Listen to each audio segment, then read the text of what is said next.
En el México lindo y querido actual, ese que está bajo el mando de Claudia Sheinbaum, la nación se desmorona y se parte en 1000 pedazos como un castillo de naipes construido con promesas de barro y represión disfrazada de el pueblo manda.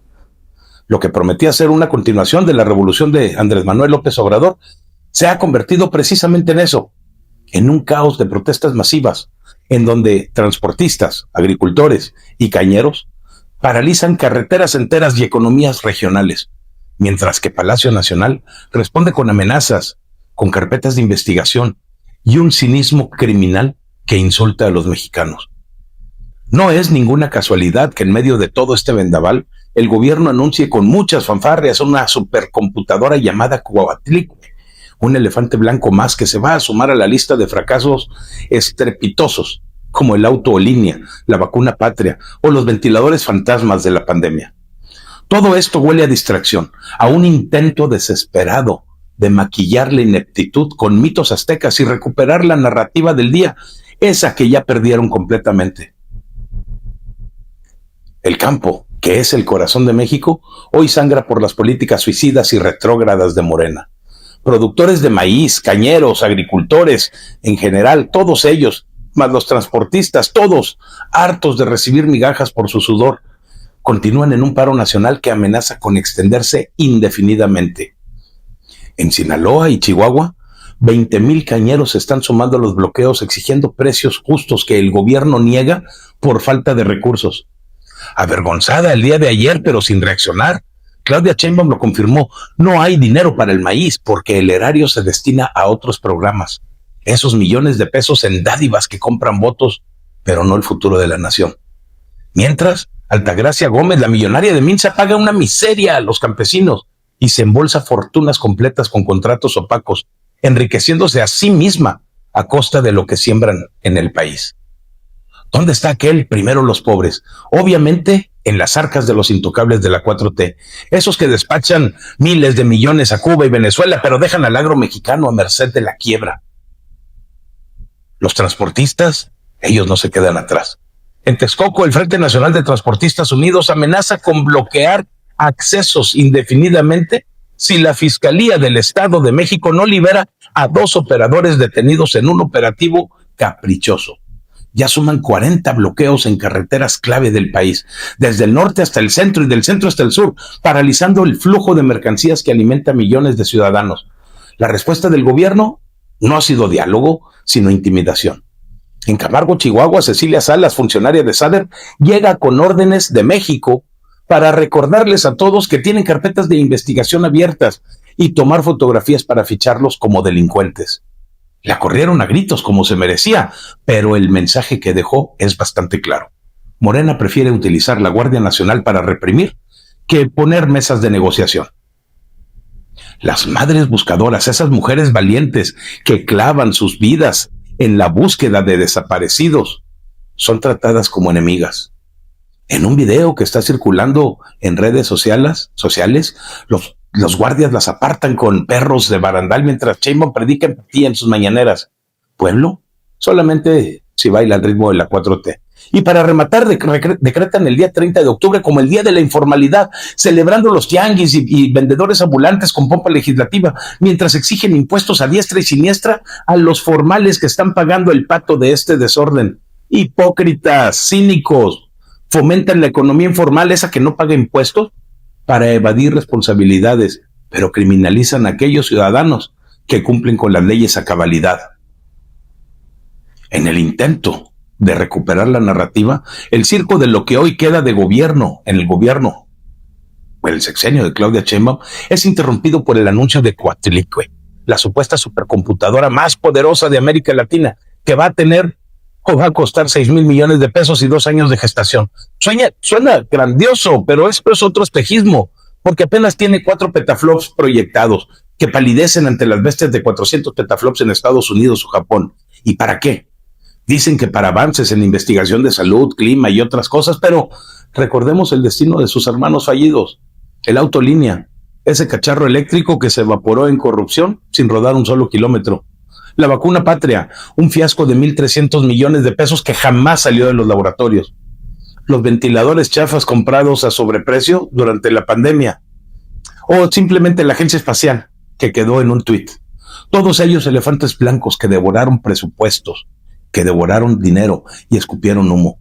Coatlicue no va a ser diferente. Un chasis con 36 charolas y GPUs chinas bautizado con un nombre sagrado para vender humo, mientras que el país se ahoga en deudas y protestas.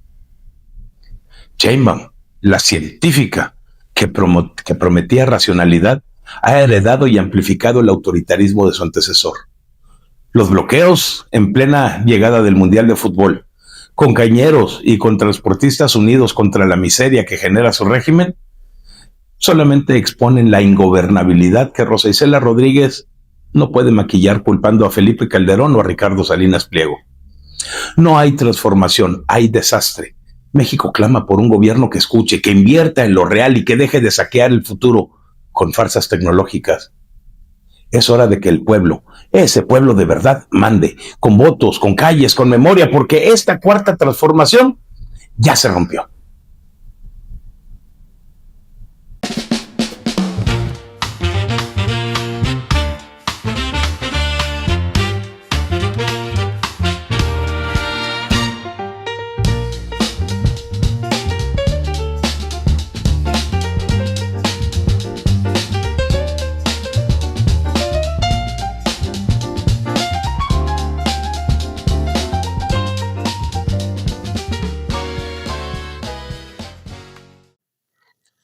En las calles de Veracruz, un puñado de trabajadores del extinto Seguro Popular se plantaron con una manta que grita verdades muy incómodas. El gobierno prometió indemnizaciones a tiempo y ya han pasado 6 años. Ellos están exigiendo lo elemental, una indemnización digna por años de servicio truncados, por esta transformación que les vendieron como salvadora. Pero la respuesta del gobierno no fueron mesas de diálogo, no fueron cheques simbólicos, ni siquiera promesas de esas que no cumplen, sino una fila de granaderos con escudos y cascos listos para ahogar la voz del pueblo bajo el pretexto del orden público. El gobierno de Rocío Nale, que se pavonea con este discurso de amor por Veracruz, está repitiendo el guión morenista del resto del país. Abrazos a la distancia para la foto y porras represivas cuando la paciencia se agota. Esas imágenes de uniformados frente a un edificio colonial, custodiando el poder como si fuera un búnker, no nos mienten. Son el rostro de un régimen que teme más a sus votantes que a sus errores. Veracruz no es el único caso. En Oaxaca, maestras y maestros de la sección 22, hartos de las promesas constantes y de cero resultados, pintan vallas metálicas que blindan el Palacio de Gobierno como una fortaleza medieval. Si sumamos los metros de estas barreras en todos los estados gobernados por la Cuarta Transformación, desde el Palacio Nacional hasta las sedes estatales, seguro superaríamos por mucho el muro de Donald Trump en la frontera. Es irónico ver a un gobierno que se dice ser del pueblo, que termina erigiendo murallas para aislarse de él, protegiéndose de las demandas legítimas que sus líderes están ignorando. Todo esto son confesiones de pavor. ¿Y a qué le temen tanto? A que los trabajadores recuerden que la austeridad republicana recortó sus derechos mientras se engordaban los presupuestos para los amigos del régimen? ¿O de que los indígenas y campesinos, traicionados en sus tierras y recursos, por fin exijan cuentas por la justicia social que solamente está beneficiando a los de arriba? La insensibilidad del gobierno se filtra incluso hasta el mismo Poder Judicial, en donde Lenia Batres propone reducir las indemnizaciones por muerte o incapacidad laboral. Esto no es un chiste, no es un tecnicismo, es un puñetazo al estómago de las familias que ya cargan con la pérdida. Justicia social le llaman, más bien es un desprecio visceral. Batres, con su retórica populista, exhibe una podredumbre humana que no se disfraza. Prioriza el ahorro fiscal sobre la dignidad de viudas y muertos, como si la vida de un trabajador valiera menos que un punto porcentual de aprobación. Mientras tanto, Gerardo Fernández Noroña, el imbañable ecoloco de la 4T, citó una rueda de prensa para seguir lloriqueando en contra de la viuda de Carlos Manzo, a quien hace menos de un mes le arrebataron por asesinato al marido porque el gobierno que él representa es incapaz de frenar la inseguridad que está devorando al país. El resultado, nadie apareció, ni un solo reportero, porque ya nadie quiere escuchar a un misógino, gritón y llorón que en lugar de asumir la responsabilidad de su partido en el desastre, prefiere acosar a una mujer que acaba de perder a su esposo. Ni siquiera los medios oficialistas le hicieron caso. Hasta ellos se hartaron del show barato de este señor, que se cree un revolucionario, pero solamente sabe insultar viudas y defender lo indefendible. El mismo Noroña, en otra entrevista, remató con su clásica perlita. Siempre dice algo, ¿no? Dice, las 40 horas ya están. Y si quieren más, depende de los trabajadores y del permiso de los empresarios hasta el 2030.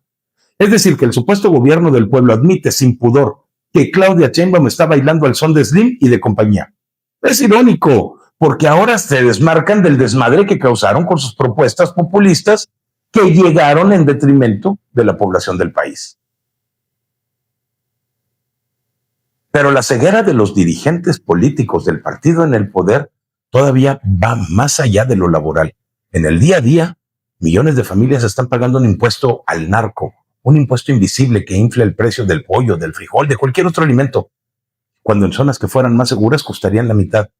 Extorsiones a productores, las cuotas en las rutas controladas por los cárteles, los robos que devoran el 29% del transporte, todo esto suma casi 5 billones de pesos al año, el 18% del Producto Interno Bruto, drenado por un narco que actúa como un gobierno paralelo.